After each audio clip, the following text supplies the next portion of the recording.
Okay, good morning. Welcome to Tidelands 101 webinar. Tidelands 101 webinar, common questions about the Tidelands. The webinar is your opportunity to learn and about state-owned tidelands, where they are located and what to do if your property is impacted by mapped tidelands claim, or you wish to use and occupy state-owned tidelands with a dock, bulkhead, fill, or other structures. This is hosted by the Bureau of Tidelands Management, Watershed and Land Management, New Jersey Department of Environmental Protection. So I welcome you all. Again, we will start with the webinar. First, we have a presentation. The way it's going to work, we'll have a presentation by Randy Beers, and then we'll have questions and answers after that. I will be able to ask, you have submitted a lot of these questions, so we'll be able to ask your questions here live. So thank you again, and I will be muted. Randy, you want to take it away? Yes, thank you. Welcome, everybody. My name is Randy Beers. I'm the manager of the Bureau of Tidelands Management within the Department of Environmental Protection. And we're going to go over this Tidelands information. We're not going to go into a lot of detail about the history of Tidelands. The main purpose of this is to help people understand what tools are available to the public to access information pertaining to Tidelands. We'll give a brief overview about what Tidelands are. There are several staff also in on this presentation, including Marilla G, who will be running the slides, and also our section chief, Melissa Miller. With that, we're going to get started. I'll ask that you hold the question till the end. We have a PowerPoint presentation that we're going to provide an overview and a summary, and then I'm going to do a live demonstration of this.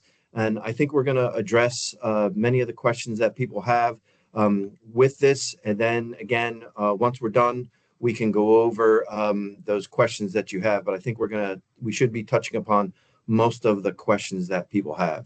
So with that, we'll start and if you can, just make sure if you can put your microphones on mute. Sometimes we'll get feedback or other things like that interrupting the presentation. So if you're not one of the speakers, please put your microphone on mute. And so we can start the presentation now. So what are tidelands? Tidelands, also known as riparian lands, are all lands that are now or were formerly flowed by the mean high tide of a natural water body, such as the ocean, bays, and tidal sections of rivers and creeks, and it also includes marshlands inundated by the tide. The state of New Jersey owns in fee simple all lands that are flowed by the tide up to the high water line and claims ownership of those formerly flowed tidelands as delineated on the Tidelands claims maps. And to the right there is showing the shaded area is the area of the state that could potentially be inundated by the tide, the reach of the tide up the creeks of the rivers. And those red areas are where the Tidelands mapping that we're going to be talking about has been completed. Those are individual grid maps. And so it covers about a quarter of the state potentially. It runs from about the falls in Trenton, where the Trenton Makes Bridge are, down along the Delaware River south, along the Delaware Bay shore, up and around Cape May, up along the Atlantic coast and up the various tidal creeks and rivers, the Barnegat Bay, all the way up around Sandy Hook into the Raritan Bay, the Newark Bay, up the Passaic and Hudson rivers to the extent of the tide. Next slide, please. And I have my camera in front of me, but I have 3 screens and I'm going to be looking at other screens. So sometimes I may be talking and I'm looking away from the camera. That's because I'm looking at other screens. We're going to discuss the online resources that are available to you and how you access that. You go to our DEP webpage and you go into programs and units under Watershed and Land Management. And on the lower right-hand side is the Tidelands. And again, we're going to do a live demonstration. We'll also have a link to this presentation later on. This is a video link showing you, if you are walking through this yourself, where you go. This is the DEP homepage. You highlight programs and units. Down on the lower right under Watershed and Land Management. On the very lower right-hand side is Tidelands. You click on that. and you get to the Tidelands website. Under the Tidelands website, there's various hyperlinks that are highlighted in blue. The one that we're going to be talking about a lot is the Tidelands viewer, the Tidelands map application. And you would click on that map application and you would get to the mapping tool that we're going to be talking about. So again, this is the Tidelands webpage. All of those hyperlinks in blue that you see are various tools. This is the mapping application that we're going to be talking extensively about. This is the publicly available. What you're looking at is the same interface that you would look at on screen. So you open up that mapping tool. And again, we're going to do a live demonstration of this after this PowerPoint presentation. When you open that up and you zoom into a location, we just picked a random location down in the Atlantic City Absecon Inlet area. This is what the screen, the interface looks like. The claims overlay lines are the lines that are in yellow as they appear on screen as you're looking at in relation to a current aerial photo. You could see there's some highlighted lots in red. There's some blue lines, and there's some other information there. And we will go over what all of that information means as we go through this presentation. Then there's various data layers where you have additional information available on screen that you can access. One of the things that wherever your cursor is, whatever data layers that have information behind it that you can access, you can click on the screen at that location and it'll open up a screen. You can see on the left-hand side is one of those map grids that we're going to be talking a lot about, where then you have access to the conveyance maps, the source selection maps, the base maps, the claims lines overlay. We'll talk about what all of those things are as we go along. I just want to point out on the lower right-hand side, the example there, if you can see, there's a small lot outline in red that's changed to blue, that's highlighted. You open that up and you can see it says there's one of 3 layers available. This is one of the layers. And if you hit that arrow to the right-hand side, you'll get to 2 of 3 layers, 3 of 3 layers. And so, for example, this might just be the block and lot information. If there's if there's a NGEMS Tidelands record for it, it would display that file number information. Or for the map grid that you can see on the left, it would open up that grid information where you would have access to additional map information. The next slide, please. We're going to be talking a lot about these Tidelands claims maps. That's what I was referring to, that grid map that was highlighted in blue. So the Tidelands claims maps were purposely prepared. There was about a 20-year mapping project done by the state to map the claims. These what we call the base maps were purposely flown generally in 1977 or 78. These are examples of the individual photo frames. These are color infrared photos. And these photo frames could be looked at under stereoscopic imagery. And you could, they provide like a 3D effect.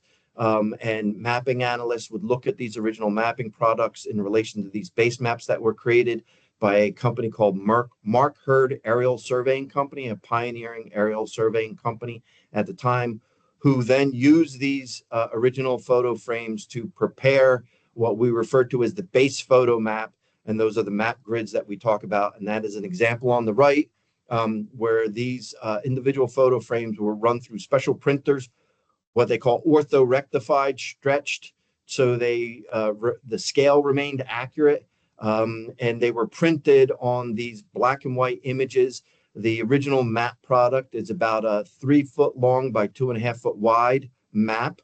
And that each map grid covers about a 1.5 square mile area. And so these are the base photo that was prepared. Then they prepared an overlying claims layer that you would overlay on top of that in the original mapping product. The claims maps were prepared on a clear plastic sheet of mapping material referred to as mylar, and that would be overlaid over top of the underlying base photo map. And that's example, you could see kind of for scale, somebody's hand there who was overlaying the map. And we have some video of how the maps are actually physically overlaid These are the original map products where that the overlying map is to the same grid, and you would overlay that and align those grid lines. And we're showing how you would, with the original mapping tools, you would overlay that map. And again, there's just a couple of videos here. So you can see there's that clear sheet that is being overlaid onto the underlying base photo map. The overlapping map is the claims map. And you would need to see that overlapping map in relation to the underlying base photo to see where that claims line is located. So the two products together form the original claims mapping of the original source material. This information has since been digitized and is available to you on screen as we're going to show. I believe there's another video which also shows that you're aligning that map, the overlying map, with the corners. You can see the corner of those lines. Those are the corners of that grid map, and they're aligning that map, the overlying claims overlay map over top of the underlying base photo map that's in black and white. And so that's how the original product was utilized and was done. That is done to meet National Survey Accuracy Standards. It was a very meticulous mapping process. Again, it was a 20-year mapping process that was done by the state to prepare these maps. Go ahead to the next slide. Those maps, those claims overlay lines, again, as I mentioned, have been digitized and appear as yellow as it appears on screen. That line, that claims line, when we talk about that it's been digitized, that line, wherever it makes a bend, curve, or change, there is a point locator. That each individual point locator has a state plane coordinate data set associated with that. The state was divided into an XY grid. There's so many millions of feet to the north and so many hundreds of thousands of feet to the east. It's like a latitude and longitude, but each one of those points have a specific state plane coordinate associated with it. And then they connect the dots, basically. So that digitized data is available also to people that have, for surveyors that have CAD software capabilities or people with GIS software capabilities. That digitized data is what you're going to see on screen, depicted as a yellow line. That line is, so then that line is accurate based on that digitized data. However, that line may not be accurate in relation to what you're looking at on screen, to any underlying individual aerial photo, or to the, in particular, to the lot lines as they appear on screen. And I'll talk about that more as we go along with this presentation. But again, that line has been digitized, and that line is made up of individual data points which have state plane coordinates associated with them. I do want to mention that there's a disclaimer with all of those original claims overlay maps that the basically that this claims mapping was done based on an act of the legislature and put into the state constitution for the claims mapping. But that's the second paragraph there where it says the claims lines do not reflect changes constantly occurring from the movement of land and water at the ocean shore and elsewhere, or the impact of additional data which may become available or usable after the maps were drawn.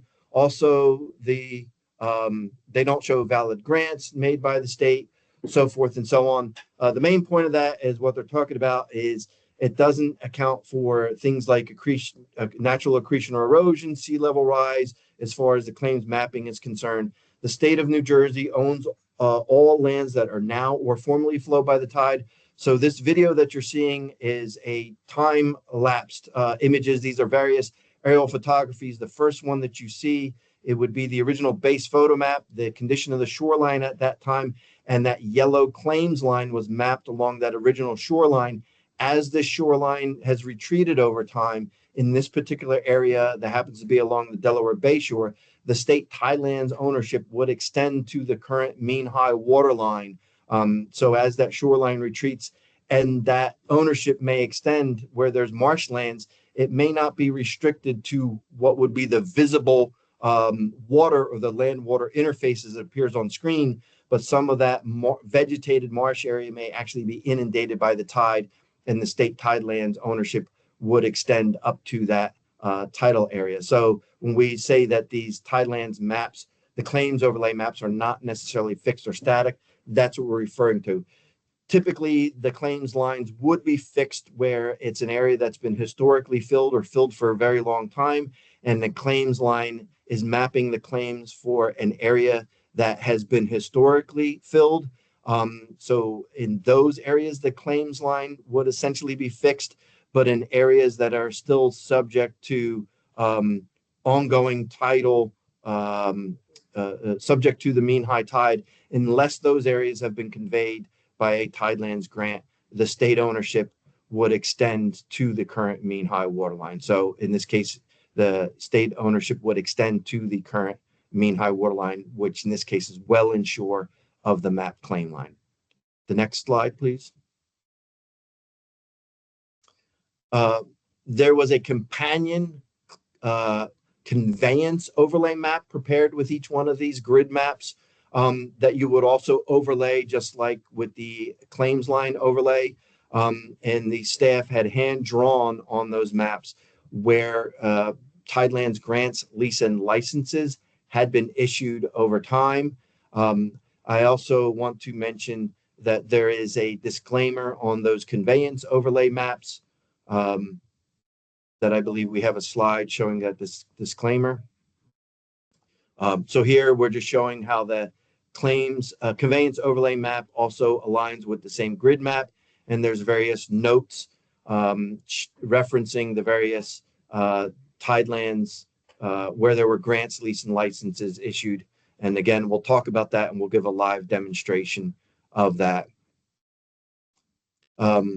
So here there are various notes on the maps, and you can see in there we're highlighting in this particular area note number 78, which would be a reference to a particular note on the map that is connected to, in this particular case, there was a grant. So in the notes section, you can see note 78 is for a grant. It lists the file number for that grant. It also lists what are called the LIBOR and the page number. Our LIBOR book and pages, these are similar to deed books that you'll see in the county clerk's office. These are individual deed records. When Tidelands sells Tidelands, that is referred to as a grant. That is a sale of Tidelands, subject to the terms and conditions of that grant, which we'll talk about more as we go on here. And a lease or license are short-term rentals.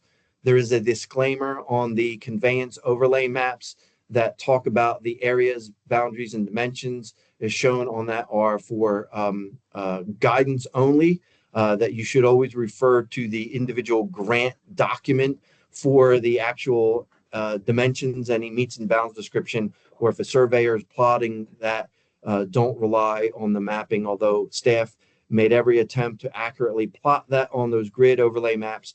They're mapping every single conveyance that was issued within that 1.5 mile grid area. They did that with draftsmen, drawing it on to a matching scale, but the individual grant document would apply to that individual site. So if there are any discrepancies between what the information on the conveyance overlay map or the actual grant document, certainly the grant would prevail. The grant is the legal document for that area. And also I want to caution, don't rely on the conveyance overlay mapping for the claims lines. You want to look at the claims line mapping itself. Again, there was an attempt to basically trace the claims overlay lines onto the conveyance overlay maps for informational purposes, but there have been cases where the claims line may have been missed, certain segments of it, or if they don't align precisely. Again, the legal document is the claims overlay map, not the conveyance overlay map for the purposes of mapping a claim. The next slide, please. When you find a record for a grant, you can look up that information in the Rutgers Environmental Library. So you should be able to look up most of this information yourself. And we have showing you here If you just type Rutgers Environmental Library, and you can go to that website, and you can search the library for Tidelands information. We're showing you inside the boxes there where you are changing that top box to New Jersey Bureau of Tidelands, and then you're going to search. You put in the library book and page number and how you search for that information. There's also the website below, but you could just type in New Jersey Environmental Digital Library and you should be able to get to this. This is a demonstration of how you populate that information. The fields that you populate for searching for Tidelands records in particular. You change that next box, and then you put in the library book and page.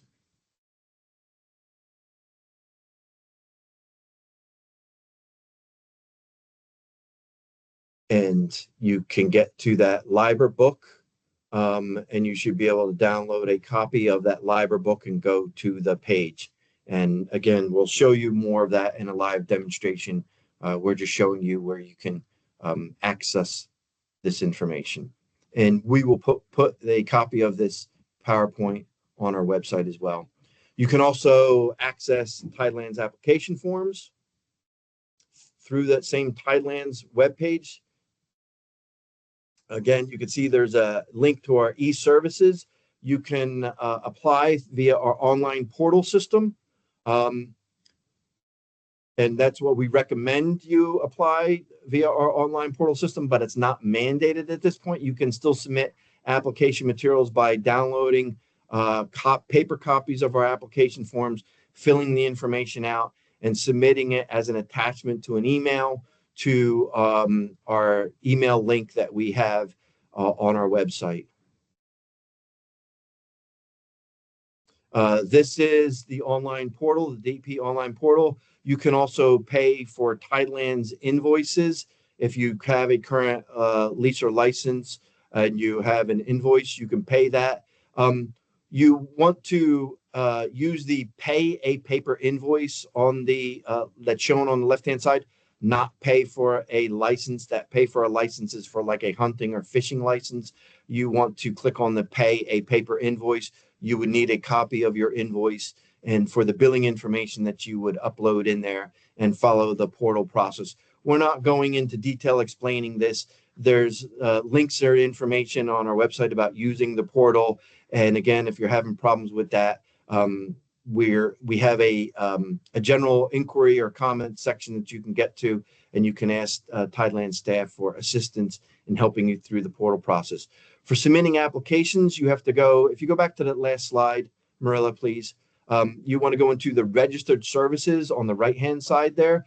The very first time you use this, you have to register as a registered user. But once you register, you can go in and use these services and work on multiple different applications. So if you're an attorney, a consultant, or somebody that does multiple different applications, you just register once and you will be able to use these services. And then you go into view the registered services.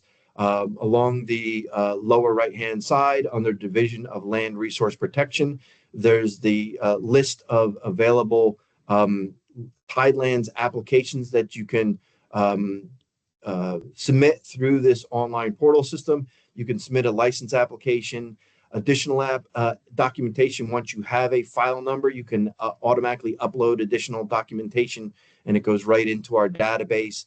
Tidelands license ownership change. If you're purchasing a property that has an existing license and you want to convert that license into your name, so you're acknowledging that you are now the holder of the license.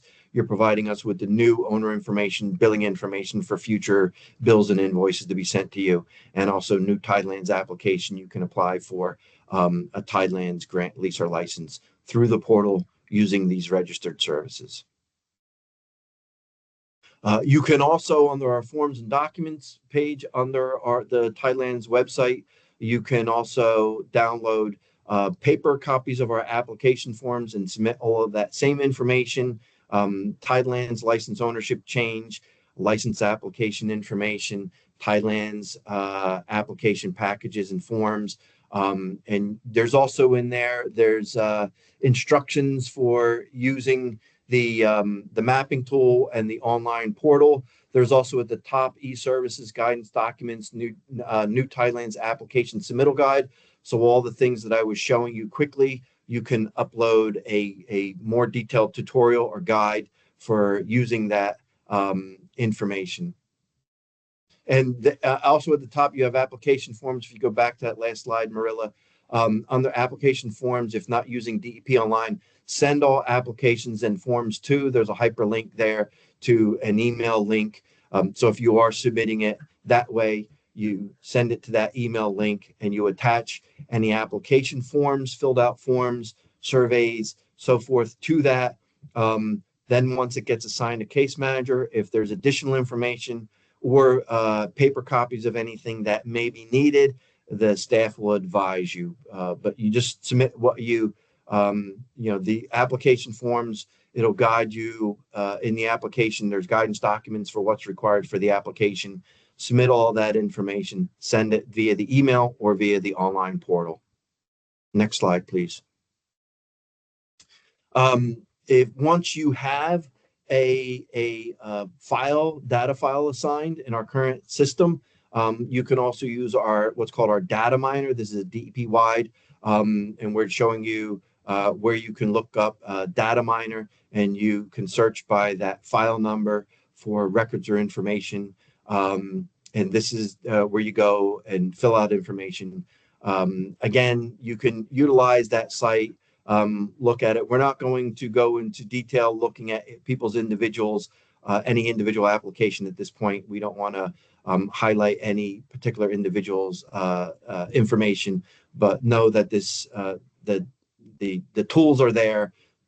So if you're looking up information or when you're searching the mapping tools that I'm going to show you, and it references a file number, that you can use this data miner to research that file further. Next slide. So then following, if there's any general inquiries, if you're trying to use any of these tools and you're having any problems, so if you want to report any bugs, general questions or comments, you can send that to the Tidelands comments at dep.nj.gov. There's a link to that comment section to the Tidelands webpage that we already showed you, and I'm going to give you a live demonstration and walk you through that now. So with that, I am going to share my screen, and I'm going to give a live demonstration. Can you all see my screen? It should be the DEP webpage. Yes, Randy. Okay, so again, we already showed you that on the presentation, but if you just go into a Google search, type in NJDEP, you will click on the DEP homepage. Here's the DEP homepage, so you can see that. And I'm going to show you here on the programs and units, and on the Tidelands, you're going to access the Tidelands information. Also from the same DEP homepage, the online portal information that we were showing to you. Here's the DEP online. You can access that through here or through the Tidelands webpage. The data miner tool is here. There's also a GIS maps and app gallery that you're going to be able to access the same mapping application that we're going to be showing you for Tidelands. There's other mapping application tools available for our land use permitting office that you're also can access through this the direct link to the Tidelands website or the other programs website. So programs and units to the lower right, watershed and land management, and Tidelands. Now I'm on the Tidelands page here. If you scroll down, there's information about grants, licenses, statements of no interest, leases, the Resource Council, and down at the very bottom, there's forms and checklists, laws and regulations, frequently asked questions, e-services. So there's multiple places where there's multiple links that you can access this information. Here you can view the instructions and applications for applying for a license, view more information for Tidelands e-services, forms and documents page, view instructions for application information, Forms and documents page, again, there's multiple areas where there's hyperlinks to get to the forms and documents. View instructions for applying for a grant. The thing that I'm going to be talking about more here is this mapping tool. But again, there's online submission tutorial, e-services, forms and documents again, and Tidelands comments. So I'm going to click on this link here for the DEP Tidelands data viewer. This is our mapping application tool. I understand that sometimes it's the preferred web browser for this is Chrome, but sometimes there's been some quirks or there's problems where it's not working properly with Chrome. If you're having problems with it, you can try to use some other Edge or Firefox or some other web browser, see if that'll work. If you're just having problems, you can always reach out to staff to see for help. This is the interface that you would see. You're opening that up and you're saying, okay, this is how the interface looks. You can search by typing in an address and it'll take you to it. There is a user guide that you can look at here, which will give a lot more detailed information. There's preset data layers that are applicable to Tidelands specifically. And these are the main two icons up here that you're going to be using is the data and the imagery layers. But you can see here, you start out with the state of New Jersey. You can see the individual grid maps that we were talking about where there's Tidelands. And already as I'm zooming in, you could see the areas that are outlined in red. These are all areas that have Tidelands records that are associated with it. And so as I zoom in further, again, you can type in an address. You can type in and search. You can put in a block and lot, and it'll take you right to a particular location that you're looking for. But I am going to zoom into the area around Atlantic City that we were looking at before for the example that we were showing you, that grid map that we were showing you. So all of these grid squares that I'm highlighting here, those are the individual grid maps that we were showing you before, that talking about the base photo mapping that's available for it. So the yellow lines here are the Tidelands claims lines. We explained that to you before about how that mapping was done, and this is how that mapping is digitally displayed. So for this highlighted grid map, this is that base map overlay that we talked about. This map in the lower left-hand side, this particular map was flown in 1977. This is the grid. This is the corner of that grid that you would overlay, that claims overlay map. And the next map would sit next to this one, the next map to the left. And then the maps below it would align underneath of here. So when you have all of those maps together, stitched together, this is the grid box here. The next map below it, or the next photo below it, would be down here, and you don't see the legend underneath it there. That would be obscured by that. And so then you have the claims line overlay. Again, the original map product was a clear plastic map that you would overlay over top of that underlying photo. But again, this line here has been digitized and is displayed in yellow that you see here. You also have the conveyance map that we showed you that would overlay over top of that line. And you can see here that this line, the scan of it actually is kind of skewed. This isn't a very good scan. Staff is in the process of scanning and redoing these maps over again.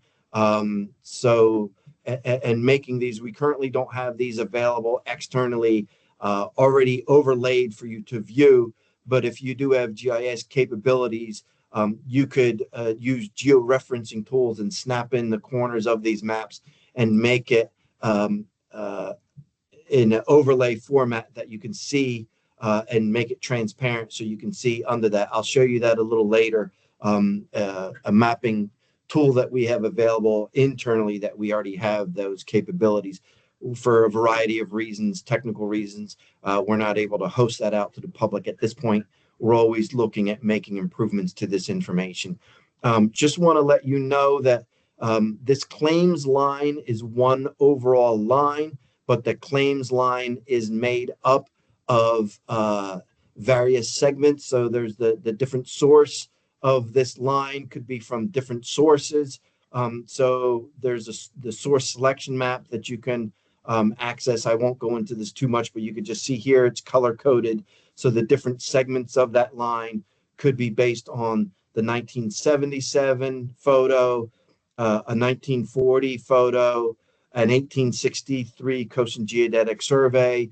So there may be different sources for the different claim sources. So for this area here, the claims area, the claims was mapped based on an 1863 Coast and Geodetic Survey. The area was already filled by the time there was aerial photography available, but there's one overall claims line that is done in yellow. You also have this DXF file download. This is what we are advising surveyors or people with GIS capabilities. This, you can download the digital data for this. That was where I showed you that slide where that data layer, where this line is made up of individual data points that are tied to state plane coordinates, and that information will be survey accurate. You need CAD software or GIS software capabilities in order to utilize that, but you can download that information and you should automatically be able to import that into your CAD drawing or your survey drawing. So for example, if you were doing a survey of this, say this block or lot that's outlined in red, and you have your survey of your outline of your lot, and you should be able to import this digital data of this line, and that should align accurately in relation to your survey information. Again, I mentioned wherever you put your cursor, so you can see my cursor, and you click on a location, it'll highlight whatever data layers are available that have information associated. So in this example, I clicked out in the water here, and so this is this grid map. This is that mapping information that's available under this grid map. But if I zoomed in more closely and I clicked on a particular block and lot, you can see here, there's one of 3 data layers that are available here.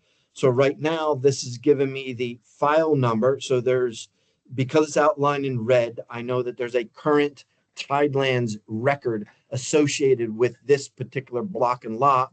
And when I click on that, this is the file number that's associated with it. TDI, this is what we call our file number or the PI number.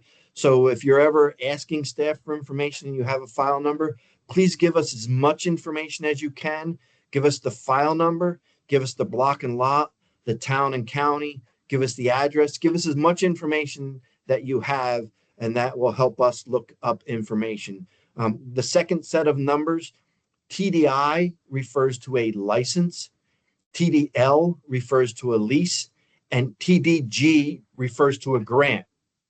So this is just, it's highlighted in red. There's Tidelands records associated with it. In this particular case, there's 2 licenses. Now, typically, most of our licenses are good for 10 years, and they would need to be renewed continuously. So there was an original license that was probably issued in or around 2010.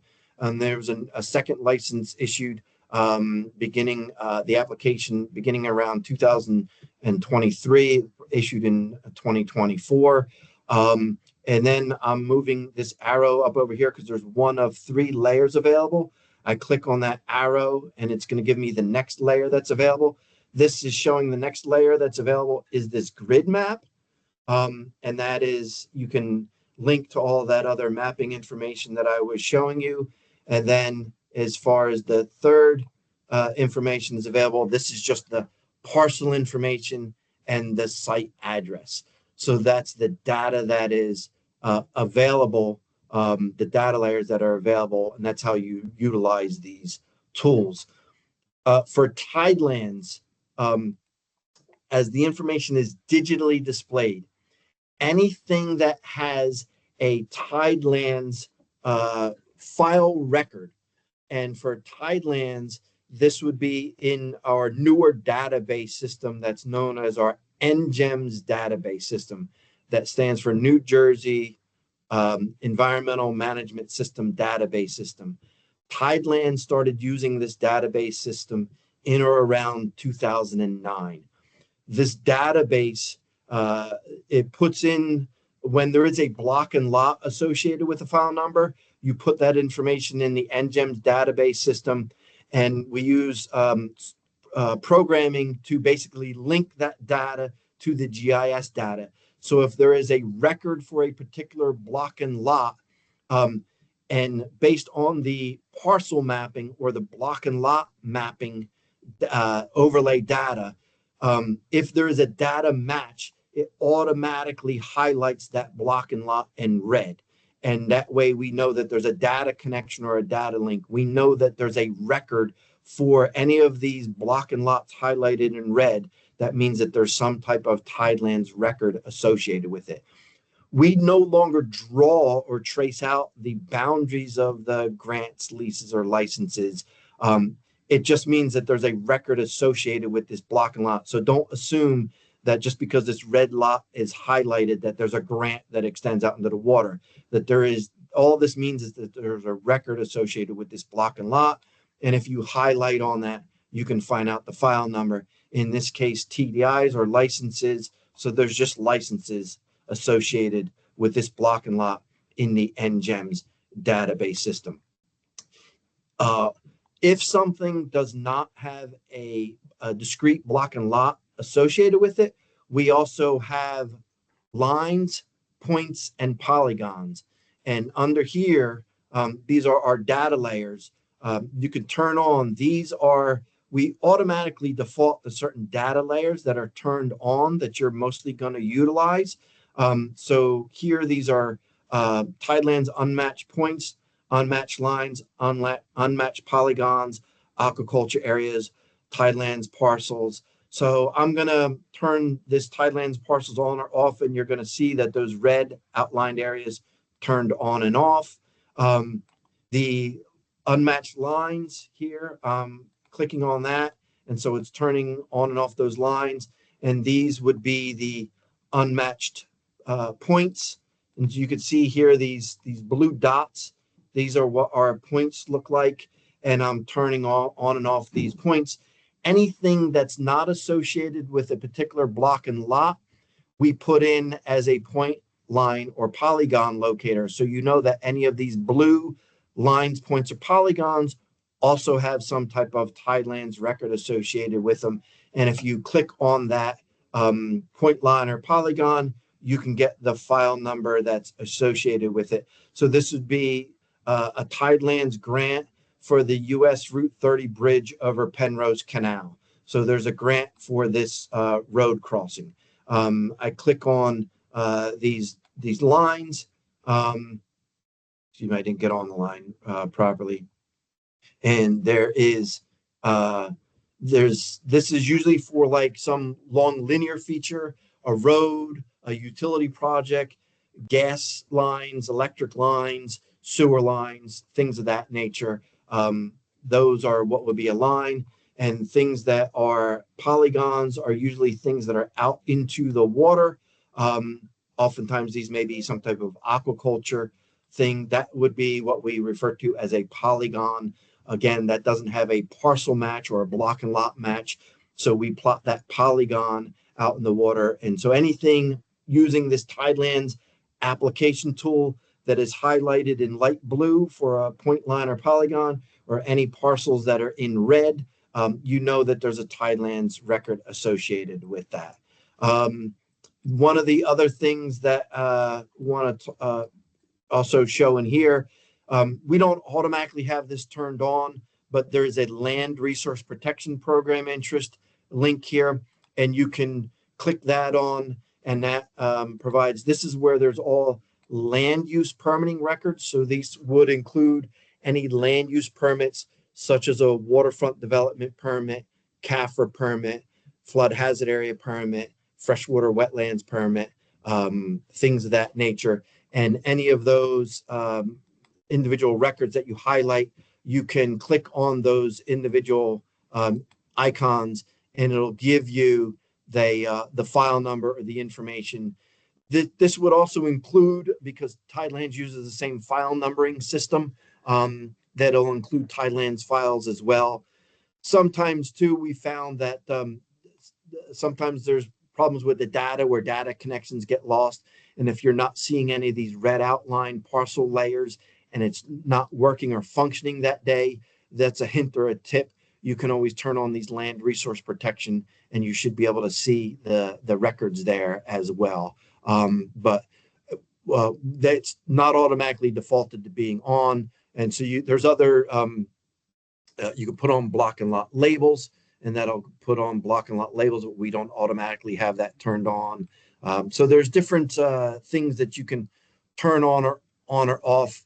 The other data layer tool that we use, this is our imagery. These are the various images that we have available, and you can turn those images on or off. It automatically defaults to a recent photo image. That's always changing. So I don't know the exact image date of this, but if you want to know a date certain, you can put on certain image layers and you know the date of that. You can also, we have some infrared imagery available where this is an infrared color where certain grasses and things like that may come up with distinct pinkish colors. Whatever you have turned on above something else, that would be the image that you're seeing. So if I turn on this 2019 and that is sitting above the 2020, what you see is the 2019. If you wanted to see the 2020, you would have to turn that one off, or you can drag this up over top of the other image to move whichever one is over top of that. What is labeled as the 1977 Tidelands imagery, that is our base photo maps. That these maps are all stitched together in a mosaic format. So as I mentioned before to you, this image that you're looking at, this grid map here, this map number 1962064, this is the actual image that you're looking at. That image is stitched on the four corners. So the next photo next to it, you're just seeing that image here as what we call a mosaic. You lose the legend of it. This photo image is actually 1977. The next photo down would be down over here. But as a mosaic, it's all of that 77 image layers all stitched together. However, some of these photos may actually be 1977 or 1978, and there's 36 of these grid maps in the Hackensack Meadowlands where the photos are actually 1972 or 73. It says the 1977 imagery layer, but if you click on the grid map, you click on the actual base photo map, and you look at the legend on the lower left-hand side, you will see the actual photo date. So just be aware of that. Also, as the image appears on screen here in the format that we have, this was done broadly to stitch these things together. They're not done to the same accuracy level as the original source materials. So each one of these photos may not align as they appear on screen as precisely as they may be the original map products or the yellow claims line in relation to the photos. There may be some slight shifting of that photo as it appears on screen in relation to that line. Similarly, every other photo, like if you put on a 1930 photo, this 1930 photo may be shifted slightly in relation to any other photo image in comparison to, say, the 1977 photo. So they may not align precisely as they appear on screen as they are actually on the ground or in relation to the overlying claims mapping. We understand those limitations. We use these things for general guidance purposes only. When the original mapping was done, this was done at a very precise scale using very precise survey techniques to input this information as data layers into GIS. They were done at a much more broad scale and not to the same degree of accuracy. So again, we understand those limitations here. There are also some 1920 photos available, but they are generally along the coast there. I just turned that on so you can see where these black and white photos of the 1920 photos only cover this coastline area. It doesn't cover the area internally in here. So when you are looking at this mapping information, again, I mentioned there, if the block and lot shows up in red, you know that there is a Tidelands record associated with that particular block and lot. Also, I want you to understand that these parcel layers, this comes from a state parcel layer fabric, which is essentially the municipal tax information. But I have seen on occasion where the designated lots may not align precisely with the municipal tax map configurations. And also the tax map information may be a year or more out of date. And if block and lot numbers change or it gets subdivided, it may not show the most up-to-date or accurate information. And also these parcel layers, as they appear on screen compared to the underlying photo, often do not align accurately. We understand those limitations. We don't rely on these as being, number one, they're not surveys, they're not survey accurate, and they don't convey title. We often know too that these areas, they may show block or designated blocker lots out into the water, but those designated lots, they may not actually be what I would refer to as a legitimate or legal lot, meaning if the water area in question is now and was always state-owned tidelands, and there was never any Tidelands grant issued to convey those lands, then no one would have legitimate title rights to any purported lot. I've also seen a lot of times these water lots or designated water lots. The upland lot may be listed as, say, lot 5, and then the water lot may be listed as 5.01. A lot of times those water lots don't actually have a founding or vesting deed into them, or sometimes there may have been a Tidelands license and there was a license box for that same or similar kind of lot. And somewhere along the line, it's given a lot designation, but there isn't any, again, what I would refer to as legitimate title to those areas. So if you're looking for a Tidelands record for an area, you can look at this digital data information, and I referenced the color coding for the outline of the areas, the points, lines, and polygons shaded in blue, as well as the conveyance overlay mapping that you can look at that you want to pull up for an area. So using the conveyance overlay mapping, you would find your location. You would find the street address. Understand too that some of these block and lot numbers, these conveyance overlay maps, were originally done probably in the 70s and 80s. Some of these block and lot designations may have changed. Also, don't confuse these larger circles. These are block designations. Don't confuse these with these smaller circles. These would be the note designations here, where they're pointing to granted areas. Usually when they're these dash lines, these are referencing some type of grant, lease, or license boundary. These would be the claims lines. But again, don't rely on the conveyance overlay map to accurately depict the claims lines. But you would look here if you're looking at this particular block and lot, you're looking for note number 7. So then you're looking throughout this map here, and looking for note number 7.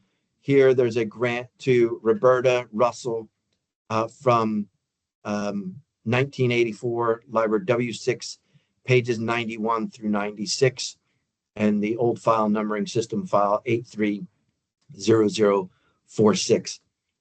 Anything that predated our NGEMS database system, which again, Tidelands started using around 2009, you would only find the records for that geospatially using these conveyance overlay maps. They would not be given a Tidelands, an NGEMS number and be in our NGEMS database system and would not appear in digital data format. Anything that had an application or a grant or anything that had an active license, they converted all the old file numbers into NGEMS file numbers. So all of that information should appear in the digital data format.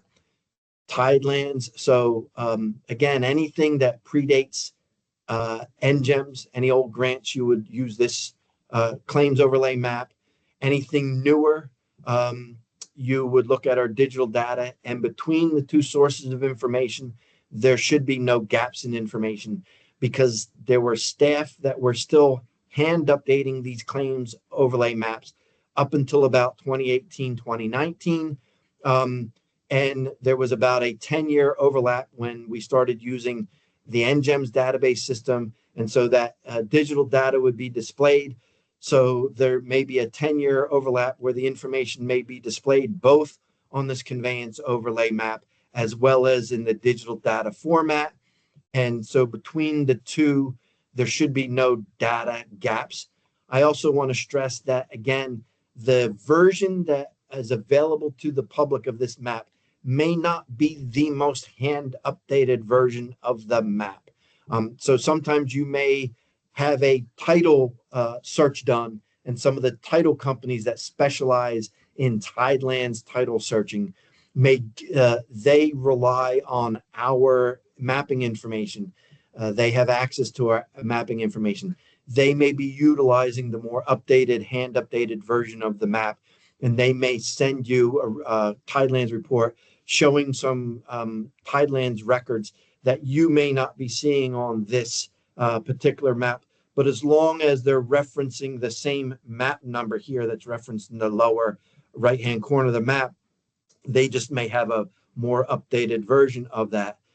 That information should still be displayed digitally. Again, staff is working at updating or improving this map information. But again, between the digital data information and this conveyance overlap map, there should be no gaps in data. These would be licenses. Tidelands typically will license currently flowed water area. They will typically by today's standards, they will only issue a grant to the legal filled limit of lands. They will typically no longer sell or grant outright currently flowed tidelands. Tidelands used to draw what we call license boxes. Tidelands no longer draws these license boxes. And I will get into that a little more. But between these two sources of information, this digital data and the conveyance map overlays, there should be no gaps in data. I do want to, I'm going to stop sharing for a second here, and I am going to just pull up our internal mapping tool.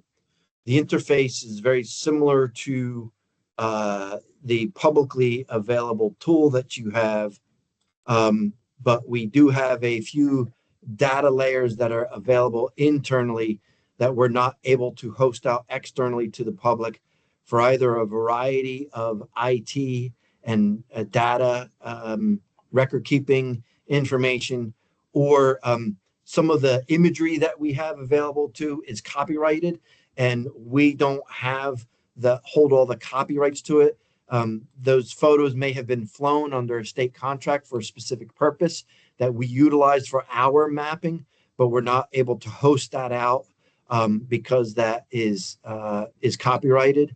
But I do want to just show you here the reason why I'm pulling this up, and I want to go to the same area of Absecon Bay where we were talking about, which is in Atlantic City, near where the Harrah's Casino is and the Farley State Marina.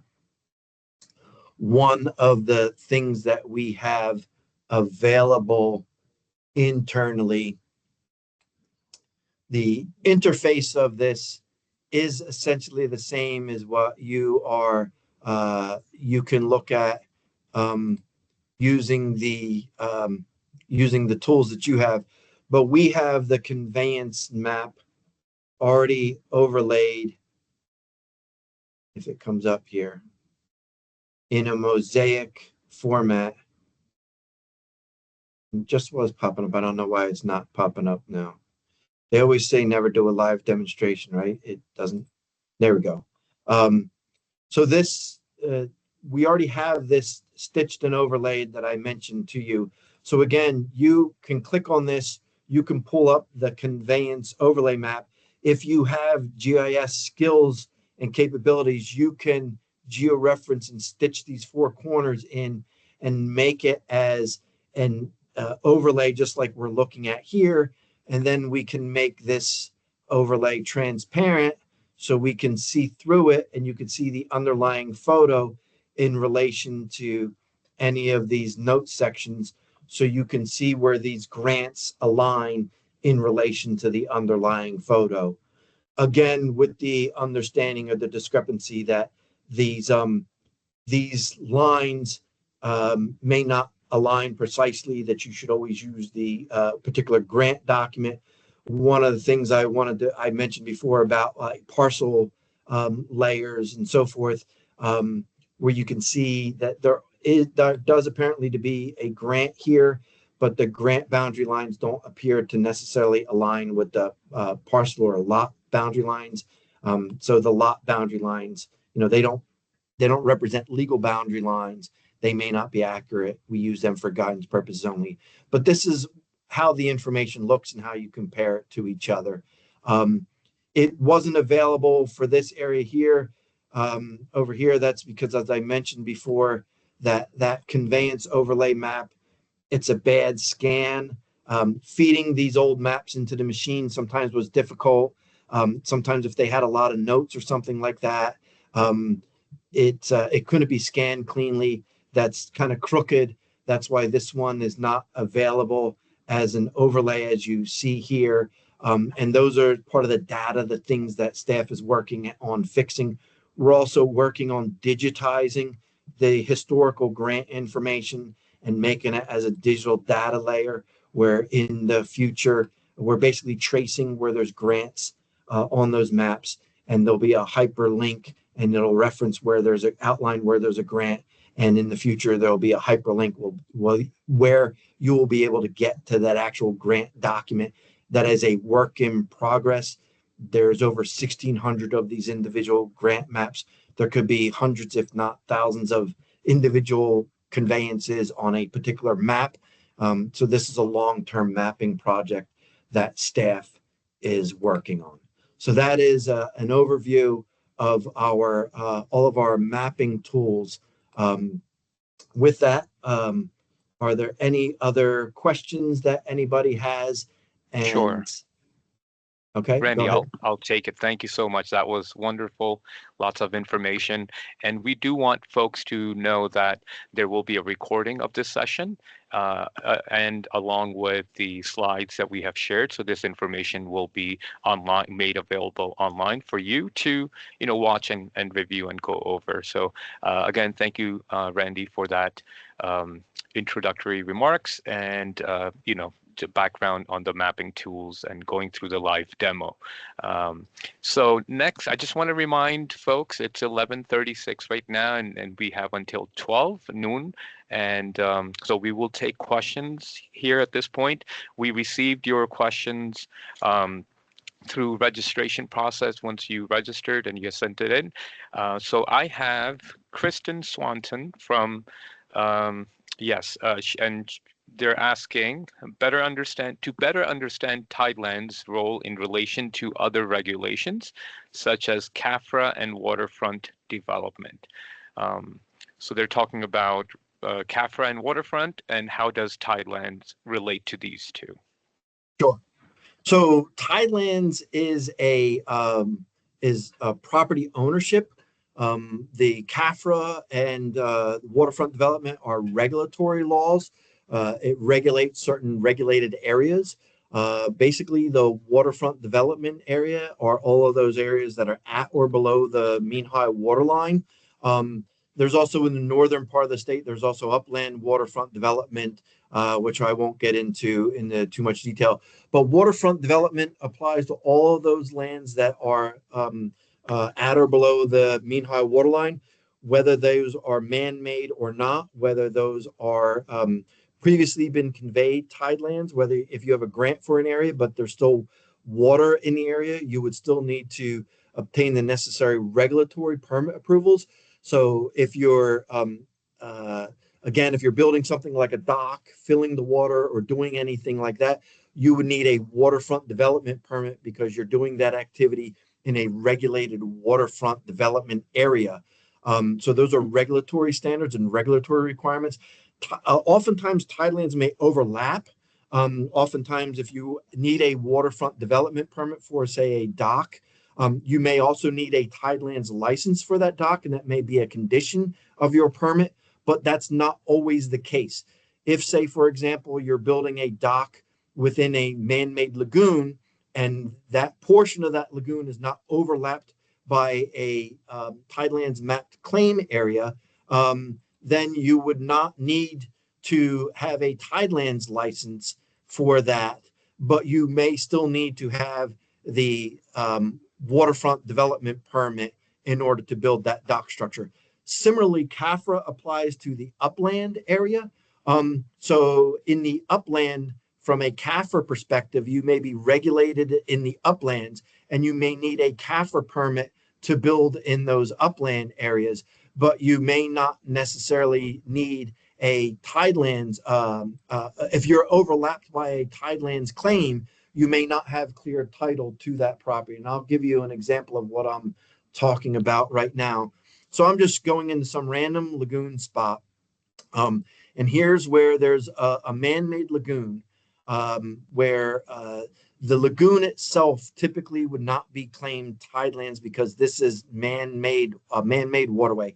However, Tidelands would still assert ownership to those areas that were previously flowed by the tide, unless that area was conveyed by some type of Tidelands grant in the past.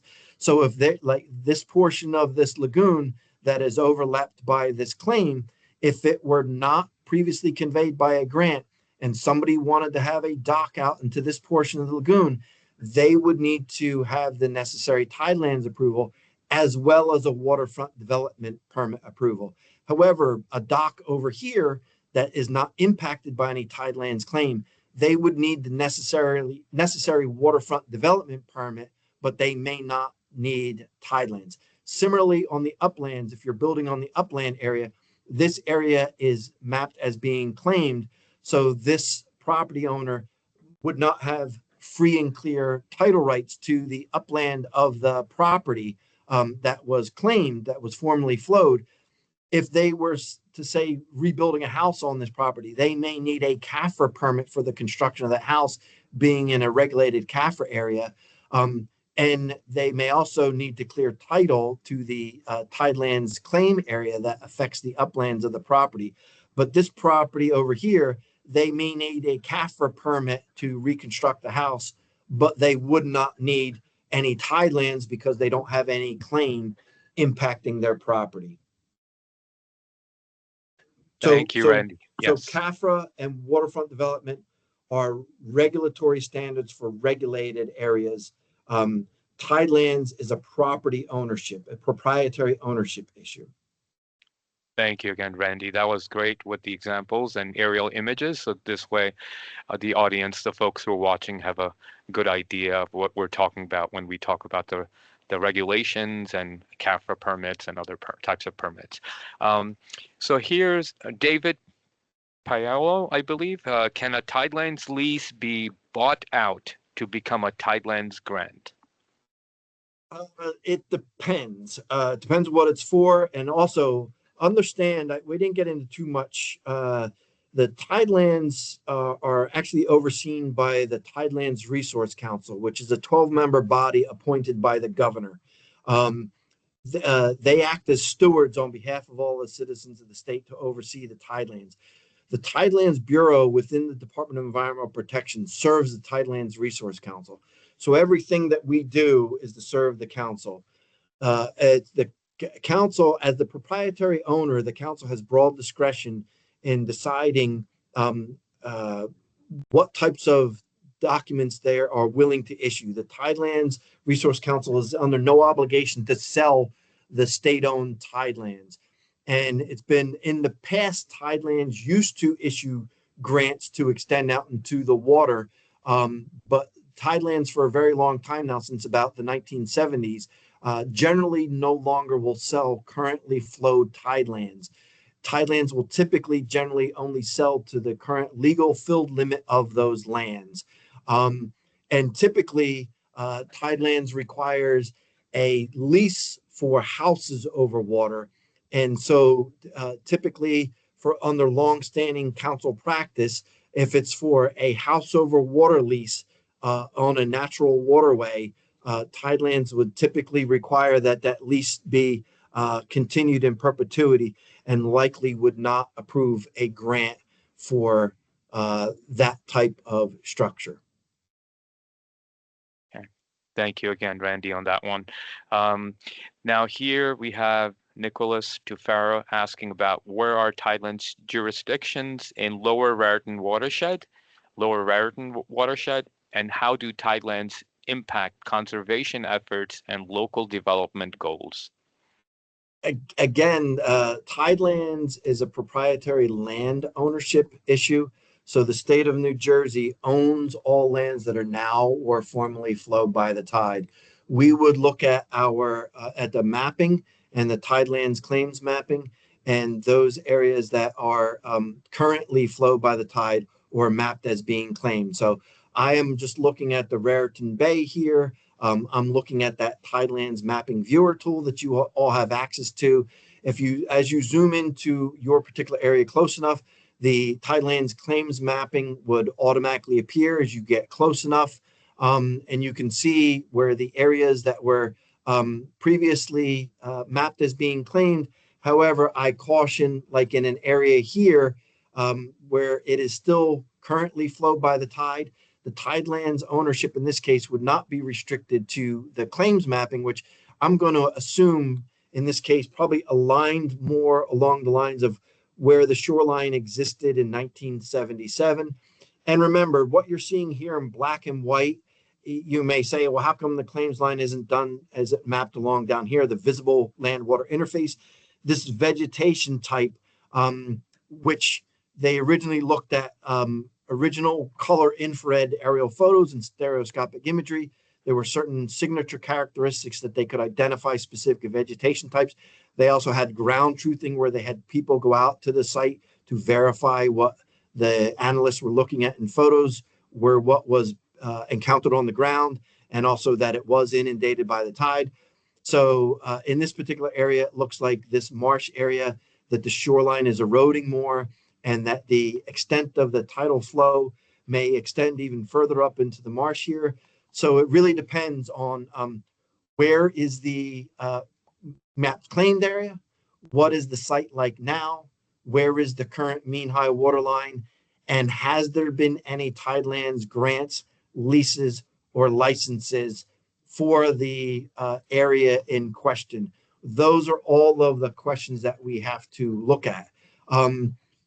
If the area remains in state Tidelands ownership, then that land is still state-owned Tidelands to the current mean high water line, which would also be subject to future accretion or erosion. So that boundary line can change over time. So I don't know, if that answers the question, that if it's state-owned Tidelands, it still remains under state ownership. Got it. We have Alan Fox, and they're asking about general current procedures about Tidelands applications, filing fees, and timing for obtaining the Tidelands approval. The Tidelands fees are all generally based on the total cost of the license or the grant. So you don't pay the fee up front. You submit your application, staff reviews the application, and depending the processing fee will be based on the total cost. There's a sliding scale beginning for license fees range from $100 to $600 for the processing fee. Grants range from $250 to $700 for the processing fee, but the actual cost of the grant or the license itself is dependent on the calculation. And the staff has a variety of different policies or calculation methodologies, which on the DEP website, which I'm showing here, you have the watershed protection Tidelands. You have down here all of our forms and checklists, and you have down here under Tidelands, you have all of our policies. These are our pricing policies on how we price a variety of our types of applications. Like we have homes over water, upland property valuation for licenses, boat club resolution. We have residential license, water structures only. This is mainly for like residential dock structures. This is the pricing policy that most people are going to be looking at. And so if you click on that PDF, this describes the pricing policy. There's a set cost per square foot value. This explains the policy. And at the bottom, there's a set cost per square foot value that we apply to the calculation of the structure. And in 2026, it's currently 73 cents a square foot. You provide a site plan survey showing the structure. Staff does the calculation. We calculate it based on the square footage of the footprint of the structure. Depending on the structure, it may include the area designated for private use. So how we calculate that area, if there's like an F dock or piles to designate a mooring area, boat lifts mooring areas, T docks that don't extend out that far, that depends on how we calculate that area, that square footage. So you just provide that information. Staff does the calculation. And if for the in-water fee, that is how we would calculate the dock fee. If it's for includes upland fill, we use what we call the commercial calculator that I referenced there, the upland property value commercial calculator that's based on the tax assessed equalized value on a percentage basis annually applied to that applied to the square footage, the cost of the claim area. So a license, let's say you have a bulkhead bump out, you may have a license to include a fee for the bulkhead bump out portion of it and the in-water fee for the dock structures. And we would refer to that as a fill fee and a water fee. And you add the two numbers together, and that's how you would get the overall cost for the license fee. For the grants, it depends on it's all about property valuations. And we currently have a policy that if the cost of the grant based on the size of the claim and the value of the property, if using the figures, using the tax assessed equalized value, the cost of the grant comes out to be under $10,000, then we can use the tax assessed equalized value. If it's over that, then we require an appraisal, a land only appraisal, and we base the cost of the grant based on the appraised values of the property expressed on a cost per square foot basis. So you take and again, we do that value. We just instruct you to get an appraisal done. You have an appraisal done. We have licensed appraisers on staff who review that, and then we make a recommendation. All of the grants have to be approved by the council. The licenses that follow a council policy and pricing policy can be approved by staff without needing to go before the council. Anything that doesn't have a policy or doesn't follow a policy has to go before the council for approval. The bigger thing that holds up oftentimes applications is when staff reviews an application, we ensure that the site is in compliance with all of the regulatory standards. So if you apply for, say, a license for a dock structure and that dock structure or the fill is not legal, then that fill or dock structure is required to be removed or legalized. And legalized would mean obtaining the necessary regulatory permit approvals to legalize that structure. And whether or not said permit approval can be granted depends on if they meet the regulatory standards. If they don't meet the regulatory standards, then a permit could not be issued for that. Then the only alternative would be is to remove those structures or modify those structures to meet the regulatory standards. And oftentimes it's those things that take longer for the to bring the site into compliance, rather than just calculating the fee and issuing the document. It's the compliance issues that often cause holdups to these properties. So it really depends, when we get an application, if everything is in compliance, if everything is straightforward, if we have good reliable survey information, if they have good title information, things of that nature. Those make it run much more smoothly. If they don't have those things, then those types of cases take longer, and they can take as long as, if the person does not take the necessary steps to bring the site into compliance, then ultimately a grant, lease, or license may not be able to be issued, or it can take a very long time before it can be issued, until they bring it into compliance. Okay, great. That was on the application process. I just want to let you know, all folks, 11:54 at this point. We have about 5-6 minutes. Maybe we'll try to fit in 1 or 2 more questions, and then I'll ask you, Randy, final thoughts and contact information as well. So Aaron Duffin is asking, do the boundaries of Tidelands change? Will they extend further inland as sea level rise? Yes, I just explained that and used the example where, based on accretion erosion, if there hasn't already been a grant. Now, grant boundaries, once a grant is issued, those grants are fixed based on the terms and conditions of that grant. And we didn't get into looking at individual grant documents and reading and understanding those. But each grant document is essentially an individual deed document. Oftentimes, grants may have used certain standard language, but you really need to read each individual grant document carefully to see what that grant conveyed, what rights and title were conveyed.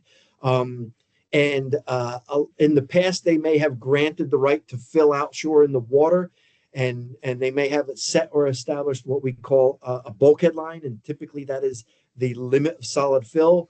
And then sometimes a grant may have had an additional pier head line beyond that.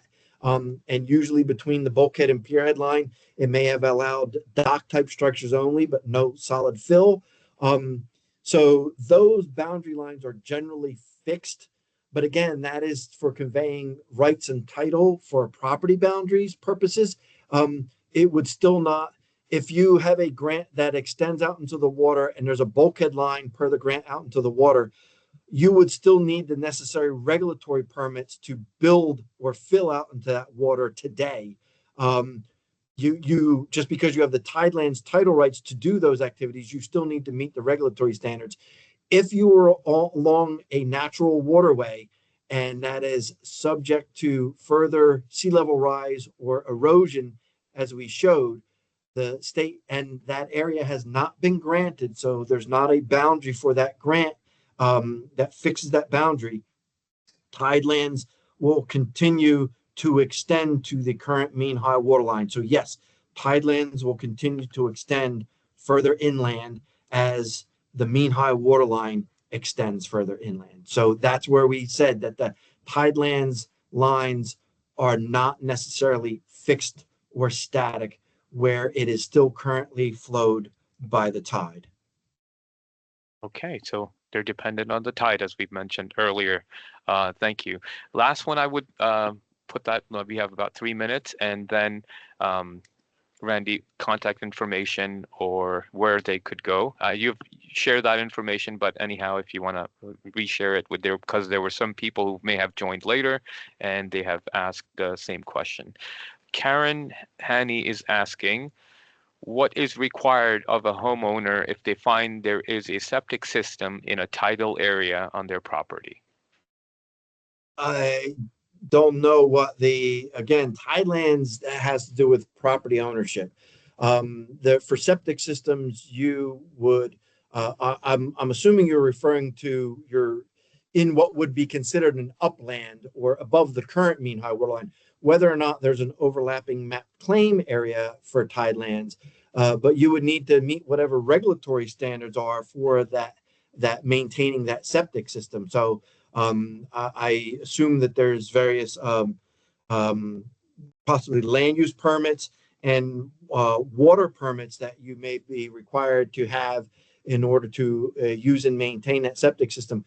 But if you're in a filled uplands that was mapped as claimed tidelands, and there was never a grant issued for that tidelands, you do not necessarily have free and clear title to that property. So if and when you go to sell that property, oftentimes that's when these claims are revealed in a title search, and somebody may say that you don't have free and clear title to all of your property, and the buyer may want the seller to clear title before as part of the agreement of the sale of the land, and in that case, the property owner would be required to apply for and obtain a Tidelands grant to clear title to those historically filled lands.